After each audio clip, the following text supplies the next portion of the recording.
এসো কোরআনের আলো মেখে আলোকিত হই, আধারের শত পথ মারিয়ে।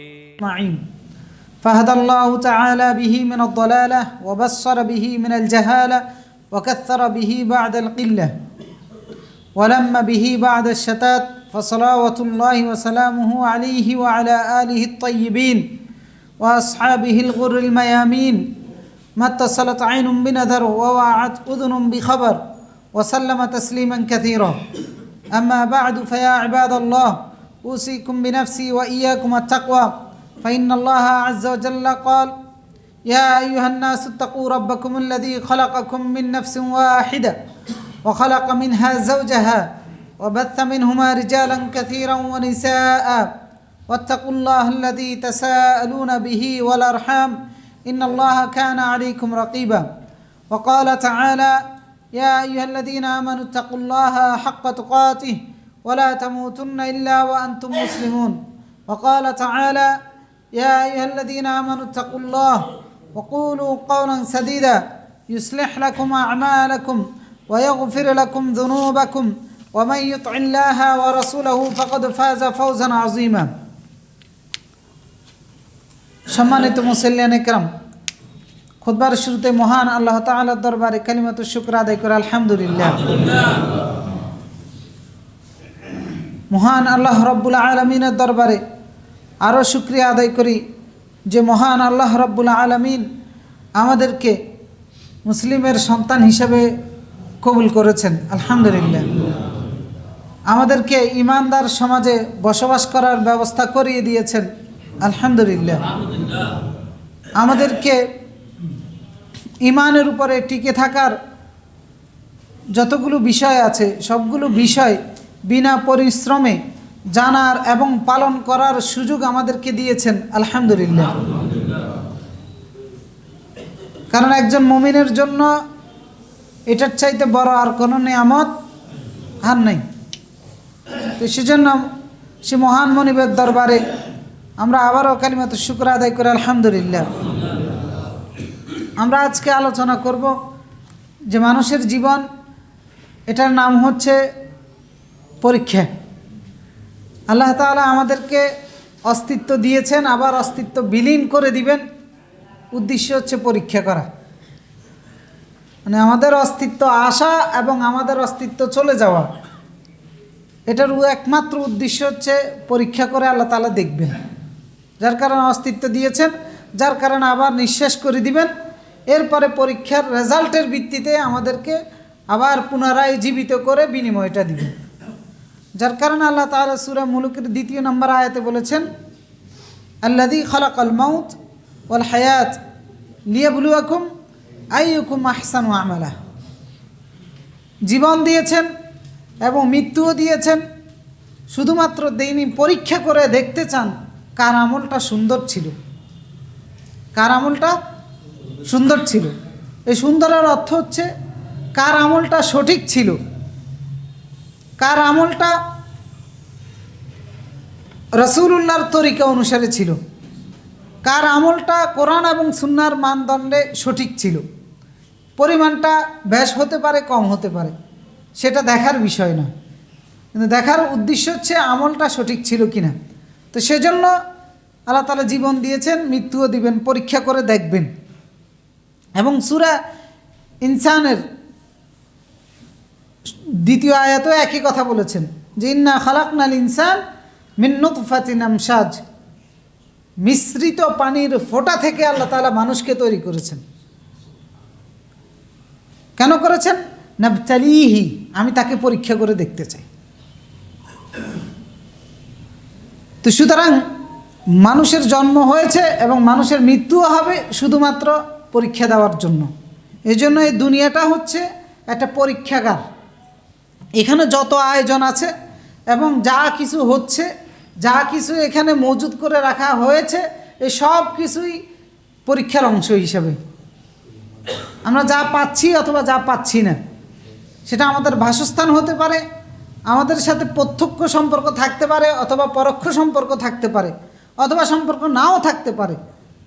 সেটা আমাদের অনুকূলে হতে পারে অথবা সেটা আমাদের প্রতিকূলে হতে পারে। এই পৃথিবীতে যা আয়োজন আছে সব কিছুই মূলত হচ্ছে পরীক্ষার জন্য। আল্লাহ তাআলা সূরা কাহফের 7 নম্বর আয়াতে এই কথা বলেছেন, জিন্না জাআলনা মা আলাল আরদ, যে জমিনের উপরে আমি যা বানিয়েছি জিনাতাল্লাহা, সেটা হচ্ছে এই জমিনের সৌন্দর্য। কেন? লিনাবলুয়াহুম আইয়ুহুম আহসানু আমালা, এইটা পরীক্ষা করে দেখার জন্য যে তাদের মধ্যে কার আমলটা সুন্দর। তো তার মানে পৃথিবীর এই আয়োজন আল্লাহ তাআলা এই পৃথিবীর মানুষকে পরীক্ষা করার জন্য করেছেন। এখানে ক্ষমতার অধপতন যা হচ্ছে সব, এরপরে আয়াতে বলতেছেন পরীক্ষা শেষ সব বিলীন করে দিবেন। পরে আয়াতে বলতেছেন ওয়া ইন্না লাজাইলুনা মা আলাইহা সাঈদান জুরজা, পরীক্ষা যখন শেষ হয়ে যাবে যা কিছু আছে পৃথিবীর উপরে সব কিছু ধ্বংস করে দিয়ে এটা বিরান ভূমিতে পরিণত করা হবে। এই যে বিশাল অট্টালিকা দেখতেছেন, রাজপ্রাসাদ দেখতেছেন, ক্ষমতার পরিবর্তন দেখতেছেন, এক একজনের এক এক রকম অবস্থা দেখতেছি, আকাশচুম্বী অট্টালিকাগুলো দেখতেছি, মানুষের উত্থান দেখতেছি, পতন দেখতেছি, এই সব কিছু যতদিন পরীক্ষা আছে ততদিন, পরীক্ষা শেষ সব বিলীন হয়ে যাবে। তো সুতরাং পৃথিবীর আয়োজনটাও পরীক্ষার জন্য। পরীক্ষা কখনো সুখকর হয় না, পরীক্ষা কষ্টেরই হয়ে থাকে। এই জন্য আল্লাহ তাআলা সূরা বালাদের মধ্যে বলেছেন লাকাদ খালাকনাল ইনসান ফি কাবাদ, মানুষকে কষ্টের জন্য পরিশ্রমের জন্য তিনি তৈরি করেছেন। তো কষ্ট পরিশ্রম কতদিন চলবে? ইয়া আইয়ুহাল ইনসান ইন্নাকা কাদিহুন ইলা রাব্বিকা কাদহান ফামুলাকি, হে মানুষ তোমার রবের সাথে সাক্ষাৎ হওয়ার পর্যন্ত তোমাকে কষ্ট করে করে করে যেতে হবে। সুতরাং এই পৃথিবীতে আরাম করার জন্য নয়, প্রশান্তির জন্য নয়, বরং এটা পরীক্ষার জন্য এবং মৃত্যু পর্যন্ত আল্লাহর সাথে সাক্ষাৎ হওয়া পর্যন্ত আমরা পরীক্ষাই দিয়ে যাব কন্টিনিউ।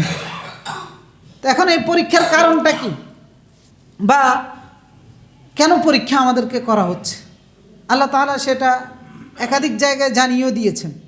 এক নম্বর হচ্ছে ইমানদারের পরিচয় নির্ণয় করার জন্য,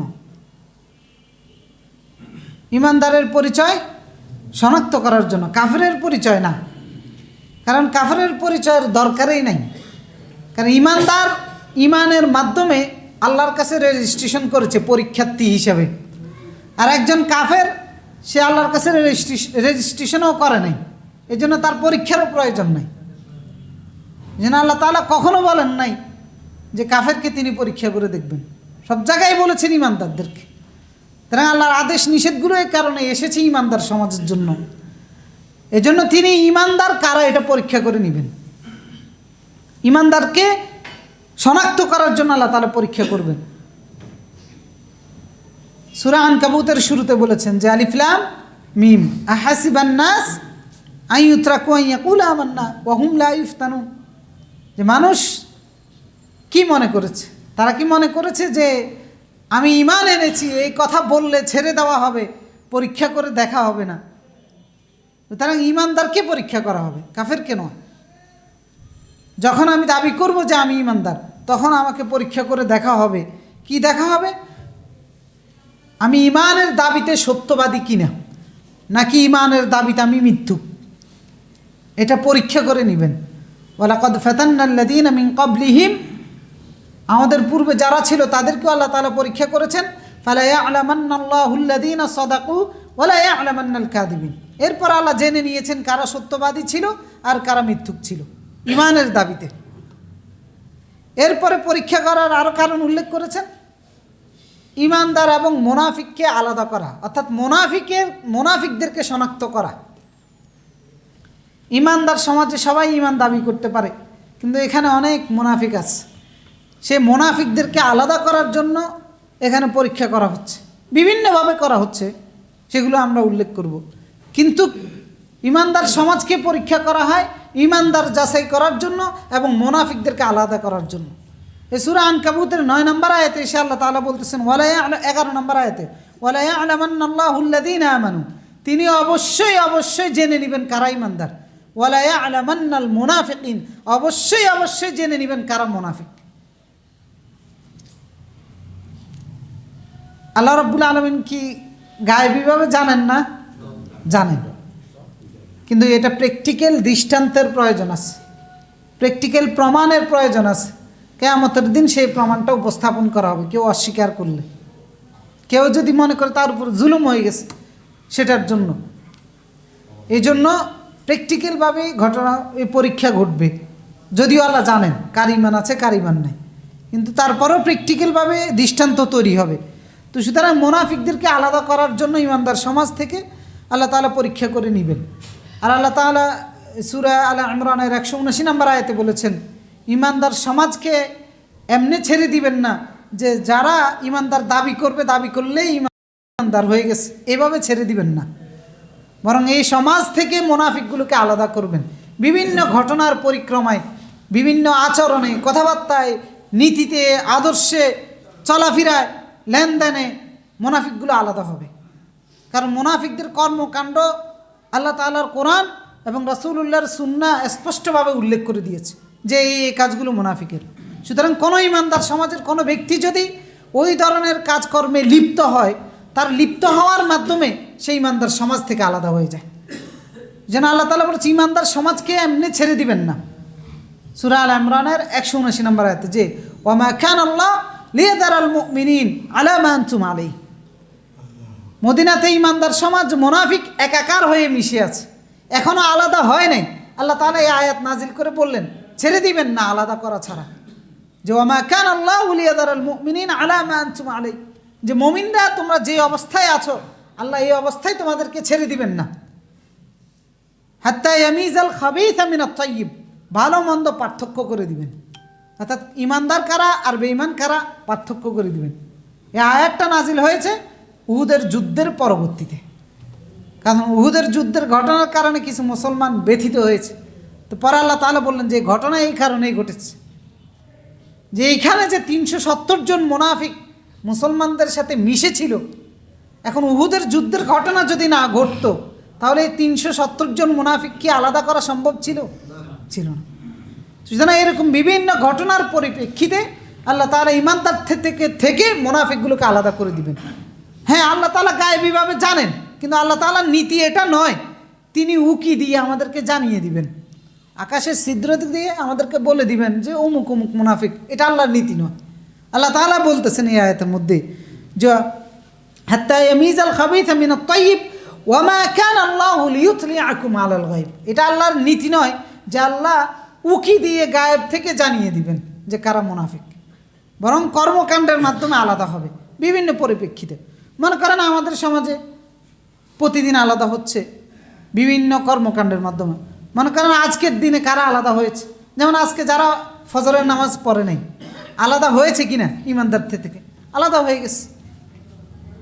যারা ফজরের সালাত আদায় করেছে এরা ঈমানদার হিসেবে আছে, আর যারা ফজরের সালাত আদায় করে নাই এরা ঈমানদার হিসেবে আছে নাকি মুনাফিকের খাতায় নাম উঠছে?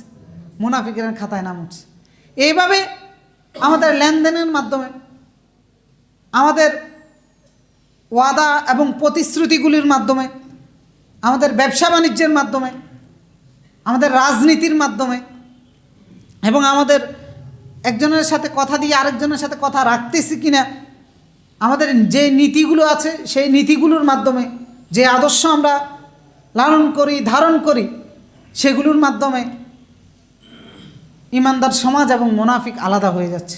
যতই ঈমানদার দাবি করুক না কেন, যদি কোরআন সুন্নাহ মোতাবেক আপনার লেনদেন না হয়, আপনার ওয়াদা প্রতিশ্রুতিগুলো না হয়, আপনার নীতি আদর্শ যদি না হয়, আপনার রাজনীতি যদি না হয়, আপনার ব্যবসা বাণিজ্য যদি না হয়, তাহলে আপনি ঈমানদার সমাজ থেকে আলাদা হয়ে গেছেন। অর্থাৎ আল্লাহ পরীক্ষা করে জেনে নিয়েছেন এবং দৃষ্টান্ত তৈরি করে দিয়েছেন, কিয়ামতের ময়দানে আপনাকে শাস্তি দেওয়ার জন্য এইটা প্রমাণ হিসেবে উপস্থাপন করবেন যে তুমি ঈমানদার দাবি করলেও ঈমানদার ছিল না। সুতরাং পরীক্ষা করে দেখতেছেন। সে এই কারণেই আল্লাহ তাআলা বলে ফালা ইয়ালামান্নাল্লাহু আল্লাযীনা আমানু ওয়া লা ইয়ালামান্নাল মুনাফিকিন, অবশ্যই অবশ্যই তিনি জেনে নেবেন যে কারা ঈমানদার আর কারা মুনাফিক। তাহলে পরীক্ষার আমরা দুইটা উদ্দেশ্য জানলাম, একটা হচ্ছে ঈমানদারকে এটা শনাক্ত করা, আরেকটা হচ্ছে মুনাফিককে এটা শনাক্ত করা। 3 নম্বর উদ্দেশ্য হচ্ছে পরীক্ষার দুর্বল ইমানদার এবং শক্তিশালী ইমানদার এদের মধ্যে পার্থক্য করা। কারণ হচ্ছে দুর্বল ইমানদারের বিনিময় আর শক্তিশালী ইমানদারের বিনিময় কি সমান হবে? না, বিনিময় যে এক একজনের এক এক রকম হবে, সেই জন্য এখানে পরীক্ষাটাও চলতেছে। যারা ইমানের দাবিতে শক্তিশালী এটা প্রমাণ দিতে পারবে কর্মকাণ্ডের মাধ্যমে, আল্লাহ তাআলা তাদের বিনিময়টাও বেশি দিবেন, যার কারণে পরীক্ষাটা চলতেছে। এজন্য শক্তিশালী ইমানদারের বিনিময়টা বড় হবে। এজন্য যার ইমান যত বেশি মজবুত সে আল্লাহর কাছে তত বেশি মর্যাদা পাবে। কিন্তু ইমানদার হিসেবে ভালো থাকুক খারাপ থাকুক, ইমানদারের জন্য কোনো অবস্থাই অকল্যাণ নেই, বরং উভয় অবস্থায় ইমানদারের জন্য কল্যাণ রয়েছে। সেটা ভালো থাকতে পারে, খারাপও থাকতে পারে। এই জন্য রাসূলুল্লাহ সাল্লাল্লাহু আলাইহি সাল্লাম সহিহ মুসলিম 2999 নম্বর হাদিস, রাসূলুল্লাহ বলেছেন ইমানদারের বিষয়টা অবাক করার মতো বিষয়, যে আজাবান লিআমরিল মুমিন, যে মুমিনের অবস্থাটা অবাক করার মতো বিষয়। কি? ইন্না আমরাহু কুল্লাহু খায়র, সকল অবস্থাই তার জন্য কল্যাণকর। ওয়ালাইসা যালিকা লিআহাদিন ইল্লা লিল মুমিন, এই সৌভাগ্য মুমিন ছাড়া আর কারো কপালে জুটে না। ইমানদার ভালো থাকুক খারাপ থাকুক তার জন্য কল্যাণকর, কিন্তু কাফের যদি ভালো থাকে অথবা খারাপ থাকে তার জন্য কল্যাণ আছে? কল্যাণ নেই। সে ভালো থাকলেও কল্যাণ নাই, খারাপ থাকলেও কল্যাণ নেই। কিন্তু ইমানদারের ক্ষেত্রে আলাদা। রাসূলুল্লাহ বলতেন ইন আসাবাতহু সাররা শাকার, যদি মন্দ অবস্থা আসে ইমানদার যদি আল্লাহর কৃতজ্ঞতা আদায় করে ফাকানা খায়রান লাহু, সেটা তার জন্য কল্যাণ বয়ে নিয়ে আসে। বিপদে আছে, রোগ বিমারে আছে, কোনো ক্রাইসিসের মধ্যে আছে, কিন্তু কি ইমানদার আল্লাহর কৃতজ্ঞতা আদায় করে যায়, এটা তার জন্য কল্যাণ বয়ে নিয়ে আসে। এই বিপদটাই কল্যাণ বয়ে নিয়ে আসে, এই অসুস্থতাই কল্যাণ বয়ে নিয়ে আসে। ওয়াইন আসাবাতহু দাররা সাবারা, যদি কোনো না আগেরটা চিন আসাবাতহু সাররা, সে যদি সুখে থাকে ভালো থাকে আল্লাহর কৃতজ্ঞতা আদায় করে তাহলে সেটাই সেই সুখটাও তার জন্য কল্যাণকর। আর যদি কষ্টের মধ্যে থাকে, ক্ষতির মধ্যে থাকে, সবার ধৈর্য ধারণ করে, কষ্টের মধ্যে থেকে, অসুস্থতার মধ্যে থেকে, ক্রাইসিসের মধ্যে থেকে ধৈর্য ধারণ করে, ফাকানা খায়রান লাহু, এই কষ্টটা, এই অসুস্থতা, এই ক্রাইসিসটা তার জন্য কল্যাণ বয়ে নিয়ে আসে। সুতরাং ইমানদারের কোনো অবস্থায় লস প্রজেক্ট নাই, ওই অবস্থায় তার জন্য কল্যাণকর। ইমানের উপরে থেকে কষ্টের সময় ধৈর্য ধারণ করেছে আর ভালোর সময় আল্লাহর কৃতজ্ঞতা আদায় করেছে, এই জন্য উভয় অবস্থা তার জন্য কল্যাণকর হয়। তো এটা হচ্ছে শক্তিশালী ইমানদার। আরেকটা হাদিস আবু সাঈদ খুদরি রাদিয়াল্লাহু তাআলা আনহু থেকে বর্ণিত, যদিও এই হাদিসের সনদটা দুর্বল, ইমাম বাইহাকি শুআবুল ঈমানের মধ্যে হাদিসটা নিয়ে এসেছেন, কিন্তু এর কথাগুলো সঠিক। অনেকে বলেছেন এটা মারফু হিসাবে সহিহ নয়, কিন্তু মাওকুফ হিসাবে সহিহ। এই হাদিসের বক্তব্যের সাপোর্টেড কোরআন এবং সুন্নায় অনেকগুলো আয়াত এবং হাদিস এসেছে, কিন্তু এই হাদিসের বক্তব্যটা আমরা একটু উল্লেখ করলে দেখতে পারেন যে আল্লাহ তাআলা পরীক্ষা করার কারণটা কি। দুর্বল ইমান এবং শক্তিশালী ইমানদারদেরকে আলাদা করা হয়। তো দুর্বল ইমানদার প্রকাশিত হয় যেভাবে, আবু সাঈদ খুদরি বলতেছেন যে ইন্না মিন দিআফিল ইয়াকিন আন তুরদান নাস বিসাখাতিল্লাহ, যে দুর্বল ইমানের লক্ষণ হচ্ছে যে ইমানদার আল্লাহর সন্তুষ্টি বাদ দিয়ে মানুষের সন্তুষ্টি কামনা করে।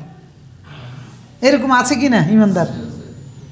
আমাদের কত কাজকর্ম আছে আমরা প্রতিদিন করি অথবা করি না, একান্তই দেখা যায় যে সেটা মানুষের সন্তুষ্টি, হয় পরিবারের সদস্য হতে পারে, হয় আপনার স্ত্রী হতে পারে, হয় ছেলে মেয়ে হতে পারে, হয় প্রভাবশালী কোনো ব্যক্তি হতে পারে। দেখা যায় যে মানুষকে সন্তুষ্ট করতে গিয়ে আমরা আল্লাহকে অসন্তুষ্ট করি। এটা কিসের লক্ষণ? দুর্বল ইমানের লক্ষণ। এরপরে বলতো ওয়ান তাহমাদাহুম আলা রিজকিল্লাহ, আল্লাহর রিজিক খায়, আল্লাহর রিজিকের উপরে থাকে, কিন্তু প্রশংসা করে মানুষের। আমি ব্যক্তি হিসাবে যেটাই পাই না কেন, যার মাধ্যমেই পাই না কেন, এটা কার? তো যখন আমি এটার কারণে তেলবাজি করি আরেকজনের, তাই আল্লাহর কৃতজ্ঞতা হলো? এখন তো আরও বেশি চলতেছে তেলবাজি, ভোট আসছে না, এখন দেখবেন যে তেল কারে কয়, টনে টনে তেল ঢালবে বিভিন্ন নেতার পিছনে,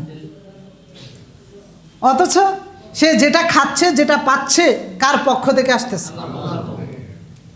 আল্লাহ রাসূল সাল্লাল্লাহু আলাইহি ওয়াসাল্লাম বলতেছেন যে তাহমাদাহুম আলা রিজকিল্লাহ, মানুষের প্রশংসা করে, কৃতজ্ঞতা গায়, অথচ রিজিকটা হচ্ছে আল্লাহর। সে সম্মান পেতে পারে, পদ পদবি পেতে পারে, সম্পদ পেতে পারে, সৌন্দর্য পেতে পারে, অথবা বিলাসিতা পেতে পারে, অর্থ সম্পদ পেতে পারে, যে কোনোভাবে যা পেয়েছে কার পক্ষ থেকে পেয়েছে?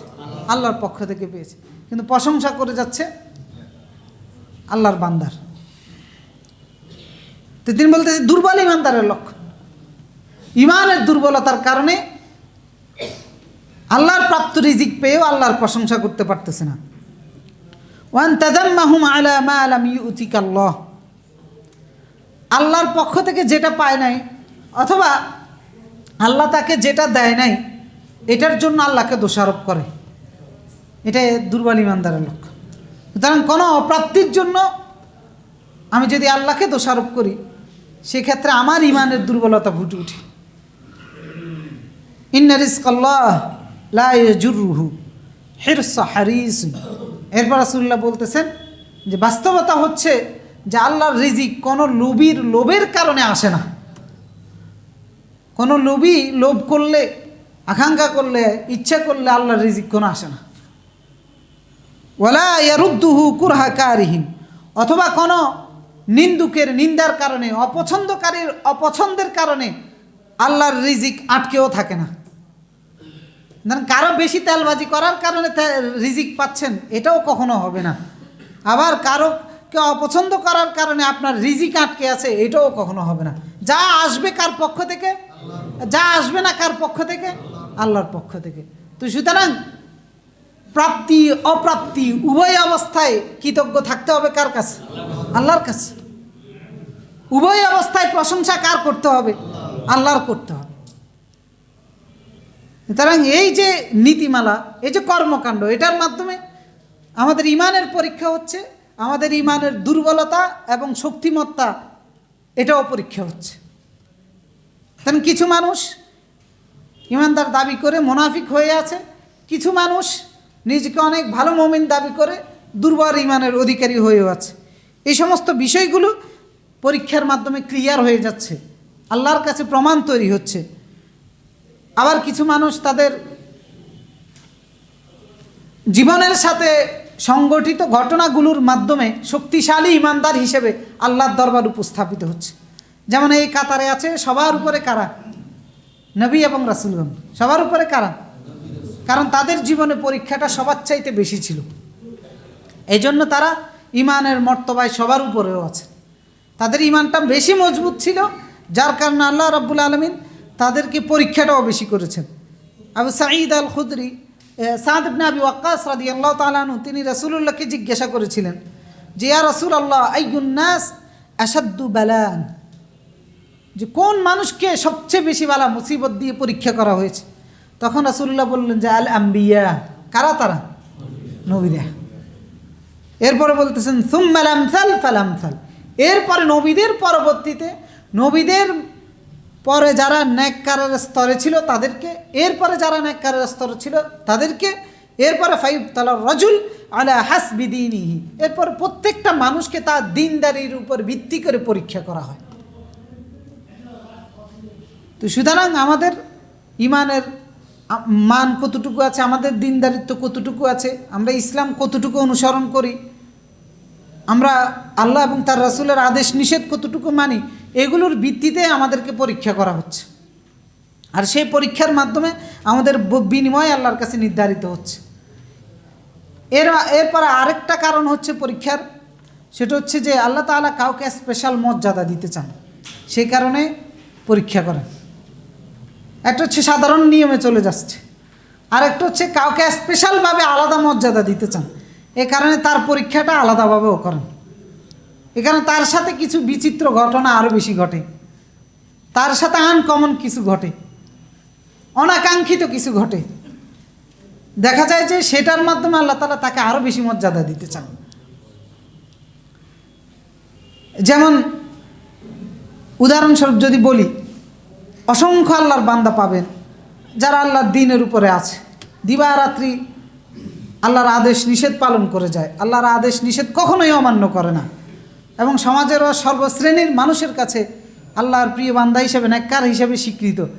এদের জীবনেও বিপদ আপদ মুসিবত রোগ বিমার আছে কি না? আছে। তো তাহলে কারণটা কি? এটার কারণ হচ্ছে এইটা যে আল্লাহ তাআলা এদেরকে আরও স্পেশাল মর্যাদা দিতে চান, যার কারণে আল্লাহ তাআলা তাদেরকে স্পেশাল আলাদা কিছু পরীক্ষা করেন। তো সেই পরীক্ষার মাধ্যমে তারা সেই মর্যাদার জায়গায় উত্তীর্ণ হয়, আল্লাহ তাআলা তখন তাদেরকে সেই মর্যাদায় পৌঁছে দেন।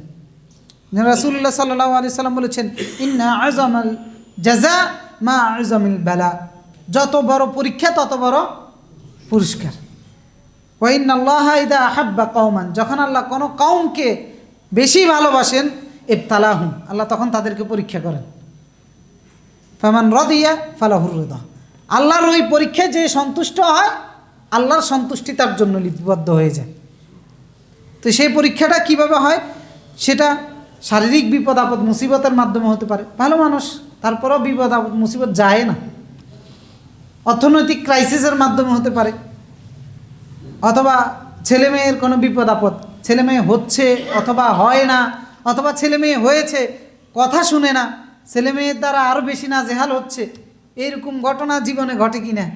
ঘটে। রাসূলুল্লাহ বলতেছেন যে আলাদা মর্যাদা দিবেন আল্লাহ এদেরকে। রাসূলুল্লাহ সাল্লাল্লাহু আলাইহি সাল্লাম, আবু দাউদের 3090 নম্বর হাদিস, আল্লাহ রাসূল বলতেছেন, ইন্নাল আবদা ইযা সাবাকাত লাহু মিনাল্লাহি তাআলা মানজিলা, আল্লাহ যখন কোনো বান্দার জন্য আলাদা একটা মানজিল মর্যাদা ঠিক করেন, লাম ইয়াবলুগহা বিআমালিহি, বান্দা নিজের আমলের দ্বারা সেই মঞ্জিলে পৌঁছতে পারতেছে না, ইবতালাহুল্লাহু তাআলা ফি জাসাদিহি, আল্লাহ তাকে শারীরিকভাবে পরীক্ষা করেন, শারীরিকভাবে বিপদ আপদ রোগ বিমার হচ্ছে, আও ফি মালিহি, অথবা অর্থনৈতিক ক্রাইসিসের মাধ্যমে পরীক্ষা করেন, আও ফি ওয়ালাদিহি, অথবা ছেলে মেয়ের মাধ্যমে সন্তানের মাধ্যমে পরীক্ষা করেন, সুম্মা সাব্বারা আলা যালিক, বান্দা যখন এই পরীক্ষার উপরে ধৈর্য ধারণ করে, হাত্তা ইউবাল্লিগুহুল মানজিলা আল্লাতী সাবাকাত লাহু মিনাল্লাহি তাআলা, যে মঞ্জিল আল্লাহ তার জন্য ঠিক করেছেন, আল্লাহ তাকে সেই মঞ্জিলে পৌঁছে দেন। নবী রাসূলরা এই কাতারে ছিলেন। ইব্রাহিম আলাইহিস সালামের ঈমানের ব্যাপারে আল্লাহর কি সন্দেহ ছিল? কেন এত পরীক্ষা করেছেন? কারণ এই কাতারে রেখেছেন। মনে করেন উদাহরণস্বরূপ আমরা দোয়া করি আল্লাহ তাআলা ওনাকে সেই মর্যাদা দান করুন। আল্লামা দেলাওয়ার হোসেন সাইদি রাহিমাহুল্লাহ সারা জীবন তো কোরআনে বলেই মানুষের কাছে কোরআনেই উপস্থাপন করেছেন। তো কি অন্যায়টা ছিল, জীবনের শেষ 15টা বছর জেলের মধ্যে কাটিয়েছেন। হয়তোবা আপনার সমসাময়িক খাওয়ার কারণে আপনি উপলব্ধি করতেছেন না। আপনি চিন্তা করে দেখেন, এর আগে ইমাম আবু হানিফা, এর আগে ইবনুল কাইয়িম রাহিমাহুল্লাহ, এর আগে ইমাম আহমদ বিন হাম্বল, আমরা তো তাদের পরবর্তী শত শত বছরের প্রজন্ম এসে এখন ওনাদেরগুলো উপস্থাপন করি। আমাদের পরবর্তী ও শত শত বছরের পরে প্রজন্মগুলো ইনাদেরকে স্মরণ করবে। তো কি অন্যায়টা ছিল? সারা জীবন তো আল্লাহর আদেশ নিষেধে বলিয়ে বেড়েছেন। তো তাহলে শেষ জীবনে এইরকম মুসিবতের কেন ছিল? কারণ আল্লাহ তাআলা এই হাদিসটা হচ্ছে সেটার উত্তর, যে আল্লাহ আলাদা মঞ্জিল ঠিক করেছেন, দিবেন। আমরা দোয়া করি আল্লাহ তাআলা সেই মঞ্জিলে ওনাকে পৌঁছে দেন।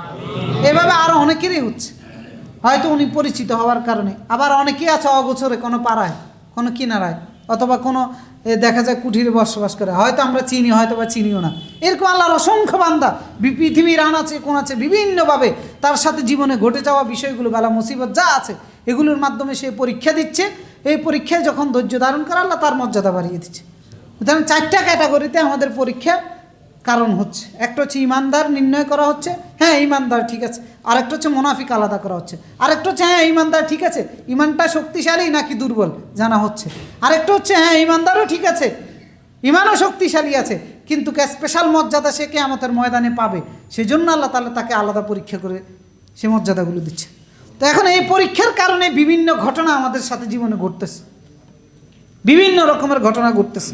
তো সেই ঘটনাগুলো এটা কি জীবনে একবার ঘটে এরকম? অথবা পরীক্ষা কি আমরা যে পরীক্ষা দিই, যে জীবনে এসএসসি পরীক্ষা একবারে দিয়েছি, ইমানদার হিসেবে পরীক্ষা কি এরকম না, বরং ইমানদার হিসেবে পরীক্ষা একবার মৃত্যু পর্যন্ত। যতক্ষণ আমার শ্বাস আছে ততক্ষণ পর্যন্ত আমার পরীক্ষা চলমান থাকবে। হ্যাঁ, ঘটনা বছরে একবার দুইবার ঘটতে পারে। আল্লাহ তাআলা সূরা তাওবার মধ্যে বলেছেন 126 নম্বর আয়াতে, যে আওয়ালা ইয়ারাউন আন্নাহুম ইফতানুন ফি কুল্লি আমিন মাররাতান আও মাররাতাইন, তারা কি লক্ষ্য করে না যে প্রতি বছর একবার অথবা দুইবার তাদেরকে পরীক্ষা করা হয়। তুম্মা লা ইয়াতুবুন, এরপরে তারা তাওবা করবে না, অর্থাৎ ফিরত আসবে না। ওয়ালা হুম ইয়াযাক্কারুন, এরপরেও কি তারা উপদেশ গ্রহণ করবে না। অর্থাৎ আল্লাহর পক্ষ থেকে যে নসিহাগুলো বিভিন্ন মাধ্যমে আসতেছে, এরপরেও কি তারা সেই নসিহাগুলো গ্রহণ করে নিজেদেরকে সংশোধন করবে না। সুতরাং প্রতি বছরেই আমাদের পরীক্ষা হয় আল্লাহর পক্ষ থেকে। এক একজনের টাইম আলাদা, এক একজনের ধরন আলাদা, এক একজনের বিষয় আলাদা। যার জীবনের সাথে যেগুলো সম্পৃক্ত, তার ওই সম্পৃক্ত বিষয়গুলোর মাধ্যমে আল্লাহর আদেশ এবং নিষেধের উপরে আছে কিনা আল্লাহ তাআলা পরীক্ষা করে দেখেন। সেই ভিত্তিতে আমাদের ইমানদার নির্ধারণ হয়, মুনাফিক নির্ধারণ হয়, ইমানের ক্রাইটেরিয়া নির্ধারণ হয় এবং আমাদের পরকালের মর্যাদাও নির্ধারিত হবে।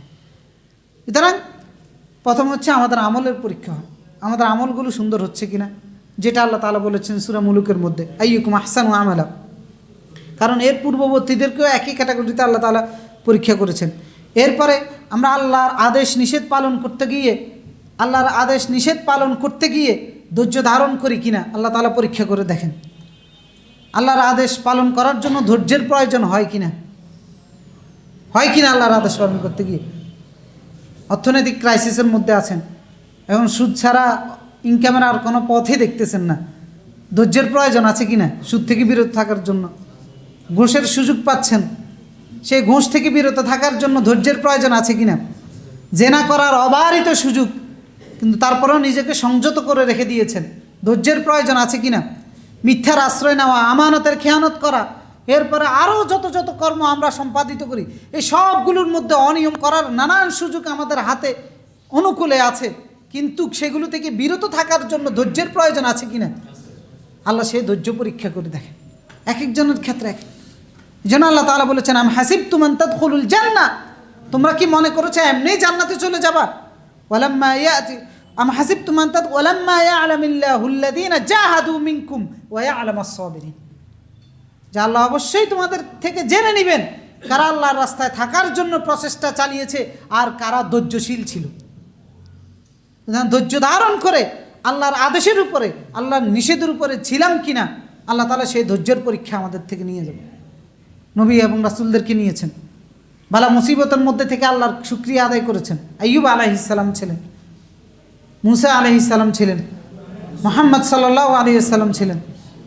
এইভাবে সমস্ত নবীদের, এভাবে সমস্ত আল্লাহর প্রিয় বান্দা যারাই জান্নাতে যাওয়ার উপযুক্ত হয়েছেন, প্রত্যেককেই আল্লাহ তাআলা পরীক্ষা করে তাদের ধৈর্য জেনে নিয়েছেন। এরপর আল্লাহ তাআলা বলেছেন, ইন্নী জাযাইতুহুমুল ইয়াউম বিমা সাবারু, আজকের পুরস্কার, আজকের বিনিময় যারা ধৈর্য ধারণ করেছে তাদের জন্য। সূরা নামলের মধ্যে বলেছেন, উলাইকা ইউজাউনাল গুরফা বিমা সাবারু, জান্নাতের কামরাগুলো দেওয়া হবে তাদেরকে যারা ধৈর্য ধারণ করেছে। তো সুতরাং আল্লাহ তাআলা এই পরীক্ষার মাধ্যমে আমাদের ধৈর্যগুলো জেনে নিচ্ছেন। আমরা ধৈর্য 4টা ক্যাটাগরিতে হয়। আল্লাহর আদেশ পালন করতে ধৈর্যের প্রয়োজন আছে। ফজরের নামাজ ঘুম থেকে উঠে আদায় করার জন্য ধৈর্য লাগে কিনা, এভাবে প্রত্যেকটা আদেশ। আল্লাহর নিষেধ থেকে বিরত থাকতে, মিথ্যা না বলা, আমানতের খেয়ানত না করা, মানুষকে কষ্ট না দেওয়া, চুরি না করা, ডাকাতি না করা, ভালো ব্যবহার করা, নিজেকে সংযত করে রাখা, সততা, আমানতদারিতা, এগুলো সবগুলোর জন্য ধৈর্যের প্রয়োজন আছে কিনা। আল্লাহর নিষেধের জন্য ধৈর্যের প্রয়োজন আছে। এরপরে বিপদ আপদ আছে, শারীরিক বিপদ আছে, রোগ বিমার আছে, আরও নানান রকমের ক্রাইসিস আছে। সেই ক্রাইসিসটা মোকাবেলা করার জন্য ধৈর্যের প্রয়োজন আছে কিনা। 3টা ক্যাটাগরি। আরেকটা হচ্ছে আমি এই সমস্ত কিছু করে পুরস্কারটা পাবো এই দুনিয়াতে নয়, কোথায়, আখেরাতে। সেই পর্যন্ত পুরস্কার পাওয়ার আশায় ধৈর্যের ধরে বসে থাকার প্রয়োজন আছে কিনা। তো সেই পুরস্কারের আশায় বসে থাকা, ওই পুরস্কারের ইন্টেনশনে থাকা, ধৈর্যের প্রয়োজন আছে। সুতরাং ধৈর্যের 4টা ক্রাইটেরিয়া আছে। সুতরাং সেই ধৈর্যটা আমাদের মধ্যে আছে কিনা আল্লাহ তাআলা আমাদের মধ্যে পরীক্ষা করে জেনে নেবেন। তাহলে এই জন্য সমস্ত কর্মকাণ্ড যা ঘটতেছে আমাদের সাথে, সব কিছুর মাধ্যমে আমাদেরকে পরীক্ষা করা হচ্ছে। আর সেই পরীক্ষাটা করার জন্যই আমাদের মধ্যে এই ভিন্নতা। যদি পরীক্ষার প্রয়োজন না থাকতো তাহলে আমাদের সবাইকে একরকম করে বানাতেন, একই অবস্থায় আমাদেরকে রাখতেন, একইভাবে আমাদেরকে রিজিক দিতেন, একইভাবে আমাদেরকে থাকা খাওয়া সব কিছুর ব্যবস্থা করতেন। কিন্তু সেই পরীক্ষার প্রয়োজন, যার কারণে ভিন্ন ভিন্ন আমাদের কাছে রেখেছেন। আমাদের সৃষ্টিতে ভিন্নতা আছে কি না? কেউ লম্বা, কেউ খাটো, কেউ সুন্দর, কেউ কালো, আবার কেউ দেখা যাচ্ছে ছেলে, কেউ মেয়ে। এগুলো কার ফয়সালা? এগুলো আপনি মেনে নিচ্ছেন কিনা পরীক্ষা হচ্ছে। মেনে নিয়ে ধৈর্য ধারণ করতেছেন কিনা। অনেকে খাটো আছে, সেটা মেনে নিতে কষ্ট হয়। অনেকে চামড়া দেখা যাচ্ছে পশা নয়, সেটা মেনে নিতে কষ্ট হয়। এই সমস্ত বিষয়গুলো মেনে নিচ্ছেন কিনা আল্লাহ পরীক্ষা করে দেখতেছেন। আমাদের জীবনযাপনে ভিন্নতা আছে কিনা? আছে। কেউ আমরা বিলাসী জীবনযাপন করতেছি, কেউ দেখা যাচ্ছে আমরা ডাস্টবিন থেকে খাবার তুলে খাচ্ছি, কেউ আমরা অট্টালিকায় বসবাস করতেছি, কেউ দেখা যাচ্ছে আবার রাস্তার ব্রিজের নিচে, খোলা আকাশের নিচে ঘুমাচ্ছে, রাস্তার মধ্যে পড়ে ঘুমাচ্ছে। এই সব কিছু কিসের অংশ? পরীক্ষার অংশ। সেই ফয়সালা কার পক্ষ থেকে হয়েছে? আল্লাহর পক্ষ থেকে হয়েছে। সে এটা মেনে নিচ্ছে কিনা আল্লাহ তাআলা এই ভিন্নতার মাধ্যমে জেনে নিচ্ছেন। রিজিকের ভিন্নতা আছে, আমাদের সম্মানের ক্ষেত্রে ভিন্নতা আছে কিনা, প্রভাব প্রতিপত্তি ক্ষমতার ক্ষেত্রে ভিন্নতা আছে কিনা, কেউ রাজার সন্তান, কেউ প্রজার সন্তান, ভিন্নতা আছে। মেনে নিচ্ছেন কিনা আল্লাহর ফয়সালা? ধৈর্য ধারণ করতেছেন কিনা যেটা আপনার পাচ্ছেন না সেটার জন্য। এভাবে প্রত্যেকটা ক্ষেত্রে, প্রাপ্তি অপ্রাপ্তি সব কিছুর ক্ষেত্রে একটা জিনিস মাথায় দেমাগে রাখতে হবে যে আমার পরীক্ষা হচ্ছে, আমি আল্লাহর ফয়সালাকে মেনে নিই। যদি আল্লাহর ফয়সালা মেনে নিতে পারি তাহলে আল্লাহ রাসূল বলেছেন ফালাহু আর-রিদা, ফামান রাদিয়া ফালাহু আর-রিদা, যে সন্তুষ্ট থাকবে তার জন্য আল্লাহর সন্তুষ্টি। এই জন্য আল্লাহ তাআলা সূরা ফুরকানের 20 নম্বর আয়াতে বলেছেন ওয়াজআলনা বা'দাকুম লিবা'দিন ফিতনা, তোমরা একে অন্যের জন্য পরীক্ষা স্বরূপ। কাউকে টাকা দিয়ে পরীক্ষা করা হচ্ছে, কাউকে না দিয়ে পরীক্ষা করা হচ্ছে। যারা একজন আরেকজনের জন্য পরীক্ষা শুরু। সুতরাং অবস্থার ভিন্নতা এই জন্য নয় যে আপনাকে অপছন্দ করে, অবস্থার ভিন্নতা এই জন্য নয় যে আমাকে বেশি পছন্দ করে, না। ফাআম্মাল ইনসান ইযা মাবতালাহু রাব্বুহু ফাআকরামাহু ওয়া না'আমা, পরীক্ষা করতেছে এই কারণে রিজিক দিছে। ওয়া আম্মাল ইনসান ইযা মাবতালাহু ফাকুদিরা আলাইহি রিজকা, পরীক্ষা করতেছে এই কারণে রিজিক সংকোচন করে দিয়েছে। সুতরাং কাউকে দিয়ে কাউকে না দিয়ে পরীক্ষা করা হচ্ছে। তাহলে ভিন্নতার কারণ হচ্ছে পরীক্ষাটা যেন সঠিক হয়, সবাই যেন পরীক্ষা দিতে পারে এবং সেই হিসেবে আল্লাহর কাছে আলাদা আলাদা মর্যাদা নিতে পারে। এই জন্য ভালো অবস্থা মন্দ অবস্থা আল্লাহ তাআলা বলেছেন কুল্লু নাফসিন যায়কাতুল মাউত, প্রত্যেকে মৃত্যুবরণ করবে। ওয়ানাবলুকুম বিশ-শাররি ওয়াল খাইরি ফিতনা, ভালো মন্দ উভয় অবস্থা দিয়ে আমি তোমাদেরকে কি করতেছি? পরীক্ষা করতেছি। তুম্মা ইলাইহি তুরজাউন, কার কাছে ফেরত যাব? আল্লাহর কাছে ফেরত যাব। এরপরে বিনিময় দিয়ে দিবেন যে তোমার পরীক্ষা, তোমার পাশ এরকম, তোমার বিনিময় এটা। এভাবে ভালো মন্দ উভয় অবস্থা দিয়ে পরীক্ষা করা হচ্ছে, ক্ষুধা দিয়ে, দারিদ্রতা দিয়ে। আল্লাহ তাআলা বিভিন্ন জায়গায় এগুলো উল্লেখ করেছেন। এই পরীক্ষার বিনিময় দুনিয়াতেও আমাদেরকে পরীক্ষার মাধ্যমে বিনিময় দিয়ে থাকে। আপনারা সহিহ বুখারী এবং মুসলিমের মধ্যে লম্বা হাদিসটা এসেছে যে বনি ইসরাইলের 3 জনকে পরীক্ষা করা হয়েছে। তাদের মধ্যে একজন ছিলেন অন্ধ, একজন ছিলেন শত্রুগী, আরেকজন ছিলেন তাকওয়ালা। 3 জনেরই অপ্রাপ্তির জায়গা রয়েছে। তো 3 জনকে এই অপ্রাপ্তি দিয়ে আল্লাহ তাআলা কি করেছেন? পরীক্ষা করেছেন। 3 জন যেটা চেয়েছে, অপূর্ণতা যেটা ছিল, আল্লাহ তাআলা সেটা পূরণ করে দিয়েছেন। পূরণ করে দেওয়ার পরে তারা কি আল্লাহর কৃতজ্ঞতা আদায় করেছে? 2 জন করে নাই, 1 জন করেছে। তার মানে 2 জন পরীক্ষা ফেল করেছে, আরেকজন পাস করেছে। এই জন্য শেষে দিয়ে ফেরেশতা তাদেরকে বলে দিয়েছেন যে ইন্নামা ইবতুলিতুম, যে আল্লাহ তাআলা তোমাদেরকে পরীক্ষা করেছে। ফাকাদ রাদিয়াল্লাহু আনকা, অন্ধ ব্যক্তি পরীক্ষায় পাশ করেছে, তাকে বলল যে আল্লাহ তোমার প্রতি সন্তুষ্ট হয়েছে। ওয়া সাখাতা আলা সাহিবাইক, তোমার 2 জন বন্ধু ছিল, ওই 2 জন পরীক্ষায় ফেল করেছে, আল্লাহ তাদের প্রতি অসন্তুষ্ট হয়েছে। তো সুতরাং আমাদের ভালো হোক মন্দ হোক উভয় অবস্থায় আল্লাহ তাআলা আমাদেরকে কি করেন? পরীক্ষা করেন। পরীক্ষা করে দেখেন আমরা আল্লাহর ফয়সালার উপর সন্তুষ্ট আছি কিনা। তারা আমাদের জীবনে যা কিছু ঘটতেছে, কারো অনুকূলে ঘটতে পারে, কারো প্রতিকূলে ঘটতে পারে, কারোর সাথে ভালো ঘটতে পারে, কারোর সাথে মন্দ ঘটতে পারে। ভালো হলে যে সেই ভালোর জন্য আপনি কৃতজ্ঞতাটা কার আদায় করেন আল্লাহ দেখতেছে। আর সেই মন্দটা হলে আপনি আল্লাহর অনুগত থাকেন কিনা, আল্লাহর আদেশ নিষেধের উপরে থাকেন কিনা, আল্লাহর ফয়সালার উপরে সন্তুষ্ট থাকেন কিনা, পরীক্ষা করে আল্লাহ তাআলা জেনে নিচ্ছে।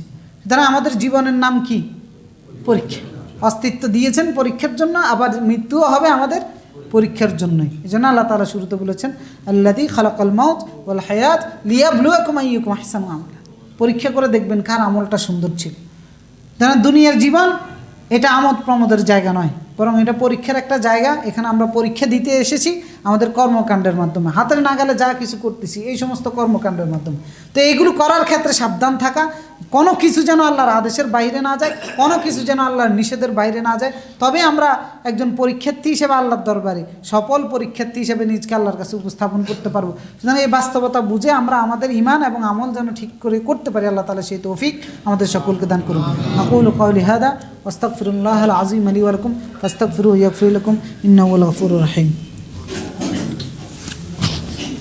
আলহামদুলিল্লাহি আলা ইহসানি ওয়া শুকরু লাহু আলা তাওফীকি ওয়া ইমতিনানি ওয়া আশহাদু আল্লা ইলাহা ইল্লাল্লাহ ওয়াহদাহু লা শারীকা লাহু তা'যীমান লিশানি ওয়া আশহাদু আন্না মুহাম্মাদান আবদুহু ওয়া রাসূলুহু দাঈ ইলা রিদওয়ানি সাল্লাল্লাহু ওয়া সাল্লামা আলাইহি ওয়া আলা আলিহি ওয়া সাহবিহি ওয়া মান সারা আলা নাহজি ওয়াস্তান্না বিসুন্নতি ইলা ইয়াউমিদ্দিন। সম্মানিত মুসলিমিন ইকরাম, আমরা আলোচনা করতেছিলাম যে আমাদের জীবনটা হচ্ছে পরীক্ষার নাম। এই দুনিয়াতে এসে আমরা পরীক্ষা দিতেছি। তো সুতরাং সেই পরীক্ষা দেওয়ার ক্ষেত্রে আল্লাহর পক্ষ থেকে আমাদের ভালো মন্দ উভয়টা ঘটে। সেই ভালোর ক্ষেত্রে আল্লাহ শুকরিয়া আদায় করা, মন্দর ক্ষেত্রে আল্লাহর ফয়সালাকে মেনে নিয়ে সন্তুষ্ট থাকা, এটাই হচ্ছে সঠিক এবং শক্তিশালী ইমানদারের দায়িত্ব। এটাই হচ্ছে আল্লাহর কাছে বিনিময় পাওয়ার সঠিক মানদণ্ড। এমনকি যারা এই দুনিয়াতে কষ্ট উপভোগ করতেছে, বিভিন্ন অ্যাঙ্গেল থেকে নানানভাবে কষ্টে জর্জরিত, দুনিয়ার জীবনটা তার জন্য সুখকর নয়। আবার বিপরীত শ্রেণীতে দেখা যাচ্ছে যাদের জন্য দুনিয়ার জীবনটা সুখকর। তো কিয়ামতের ময়দানে দুনিয়াটা যারা সুখকর হিসেবে কাটিয়েছে এরা ঈর্ষান্বিত হবে, দুনিয়াতে যারা কষ্ট ভোগ করেছে এদেরকে নিয়ে এমন ঈর্ষান্বিত হবে যে রাসূলুল্লাহ সাল্লাল্লাহু আলাইহি সাল্লাম, সহিহ তিরমিজি 2402 নম্বর হাদিস, জাবির ইবনে আব্দুল্লাহ থেকে রাসূলুল্লাহ বলতেছেন যে ইয়াওয়াদ্দু আহলুল আফিয়া ইয়াউমাল কিয়ামা, যে দুনিয়াতে যারা ভালো ছিল, সুস্থ ছিল, সচ্ছল ছিল, কোনো বিপদ আপদ মুসিবত মোকাবেলা করতে হয় নাই, কিয়ামতের দিন এরা কামনা করবে হিনা ইউতা আহলুল বালা আস-সাওয়াব, যারা কষ্ট উপভোগ করেছে, যারা দুনিয়ার জীবনটা আনন্দে কাটাতে পারে নাই, অনেক মুসিবত দিয়ে কাটিয়েছে, এদেরকে আল্লাহ যখন বিনিময় দিবে, ওই বিনিময় দেওয়ার সময় যারা ভালো ছিল এরা কামনা করবে, কি কামনা করবে? লাউ আন্না জুলুদাহুম কানাত উরিদাত ফিদ দুনিয়া বিল মাকারিদ, করাত দিয়ে অথবা কাঁচি দিয়ে যদি তাদের চামড়াটা চিরে ফেলা হতো দুনিয়াতে, মানে তাহলে তারা মানে ওদের মতো মর্যাদাটা পেত। মানে এটা কি কেউ কামনা করে না? আমার চামড়াটা ছিঁড়ে ফেলা হোক করাত দিয়ে ঠুকে ঠুকে, কল্পনা করতে পারেন? কিন্তু কিয়ামতের ময়দানে যে ব্যক্তি দুনিয়াতে বালা মুসিবত মোকাবেলা করে আল্লাহর কাছে মর্যাদা পাবে, তার অবস্থা, তার মর্যাদা দেখে আপনি তখন এটা কামনা করবেন যে দুনিয়াতে যদি আমাকে এত কষ্ট দেওয়া হতো, যে কষ্টের এই ধরনটা এমন হতো যে করাত দিয়ে আমার চামড়া ছিঁড়ে ফেলা হচ্ছে। তো সুতরাং দুনিয়াতে কোনো কষ্টই আমাদের জন্য ওইরকম মুখ্য বিষয় নয় যদি ঈমান ঠিক থাকে। ঈমান ঠিক থাকলে কোনো কষ্টেই ঈমানদারের জন্য ব্যর্থতা বয়ে নিয়ে আসবে না। প্রত্যেকটা কষ্টের উপযুক্ত বিনিময়ে একজন ঈমানদারকে আল্লাহ রাব্বুল আলামিন দান করবেন। তো সেই হিসেবে আমাদের ঈমান এবং আমলের প্রস্তুতি নিতে হবে যেন পরকালটা আমাদের সফল হয়, পরীক্ষায় আমরা সফল হতে পারি। আল্লাহ তাআলা সেই যোগ্যতা আমাদের সকলকে দান করুন। আর একটা আহ্বান সরকারের পক্ষ থেকে করা হয়েছে, সেটা হচ্ছে সামনে নির্বাচন আসতেছে ফেব্রুয়ারি মাসের 12 তারিখ। ওই নির্বাচনে সংসদ সদস্য নির্বাচন হবে, তার পাশাপাশি একটা গণভোটের আয়োজনও হয়েছে। তো সেই গণভোটে আপনারা সবাই হায়ের পক্ষে রায় দেওয়ার চেষ্টা করবেন।